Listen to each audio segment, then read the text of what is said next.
নিজেকে গড়ে তুলে নেওয়ার জন্য তাহাজ্জুদের নামাজ পড়ে ফজরের নামাজ পড়তে হবে কেন্দ্রে গিয়ে। ইনশাআল্লাহ আপনারা অনেক পরিশ্রম করেছেন, আমি আপনাদেরকে উদ্যত আহ্বান জানাচ্ছি, আমরা ইনশাআল্লাহ আপনাদের পাশে থাকবো। আমি গফুর ভূঁইয়া আমার মৃত্যুর আগ পর্যন্ত আমার নাঙ্গলকোটবাসীকে আমি ছেড়ে যাব না। আপনাদের পাশে অতীতও ছিলাম, এখনো আছি, ইনশাআল্লাহ ভবিষ্যতেও থাকবো।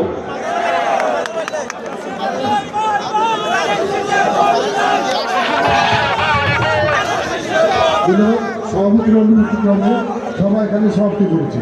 আপনারা যারা বিভিন্ন ইউনিট থেকে এসেছে ধৈর্য সহকারে যেমন অনুরোধ না করেন, ধৈর্য সহকারে সবাই যাবেন। ধন্যবাদ সবাইকে।